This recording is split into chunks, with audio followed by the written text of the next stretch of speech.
बंधू भगिनी आणि माझ्या युवक मित्रांनो, 7 तारखेला मतदान आहे. निवडणूक जी आहे ती लोकसभेची आहे आणि आपण 7 तारखेला मतदान करून पुढचे 5 वर्ष आपला खासदार म्हणून जबाबदारी कोणावरती टाकायची हा अतिशय महत्वाचा निर्णय घेतोय. मतदान या शब्दामध्येच दान हा शब्द आहे. पवित्र काम असतं आणि त्या पवित्र कामाच्या माध्यमातून ज्याला आपण आशीर्वाद देतो, ज्याला आपण शुभेच्छा देतो, त्याच्याकडनं निश्चितपणे आपल्या काही अपेक्षा असतात. खासदारांनी आपल्यासाठी काय करायचं असतं? खासदारांनी केंद्र सरकारकडनं मोठ्या योजना आणायच्या असतात. हजारो कोटीच्या योजना आणायच्या असतात. फोन तर उचलायचाच असतो, परंतु खासदार म्हणून केंद्र सरकारच्या मोठ्या योजना आणून मोठा निधी केंद्राकडनं आणायचा असतो.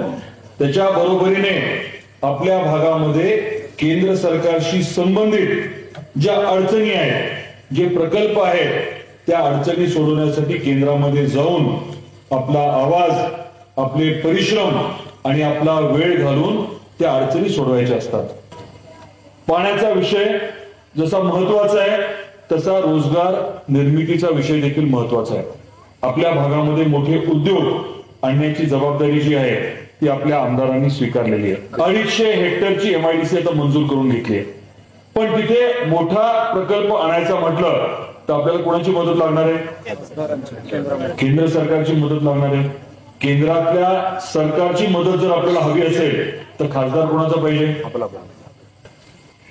30 तारखेला धाराशिवला, उस्मानाबादला आदरणीय नरेंद्र मोदी साहेब येणार आहे आपल्या सर्वांबरोबर भेटून मार्गदर्शन करायला. आई तुळजाभवानीच्या या भूमीमध्ये स्वाभाविकच आहे की मोदी साहेब आपल्याला खूप काही सांगणार आहेत, खूप काही देणार आहेत आणि पुढच्या 5 वर्षामध्ये आपल्या ज्या काही अपेक्षा आहेत त्या पूर्ण करण्यासाठी तुम्हाला मला ताकदीने प्रयत्न करावे लागणार आहेत. आपल्या सर्वांना मी विनंती करणार आहे की तुम्ही प्रयास करा खरं काय ते समजून घेण्याचा, योग्य काय आहे ते समजून घेण्याचा आणि आपलं हित कशामध्ये आहे ते समजून घेण्याचा.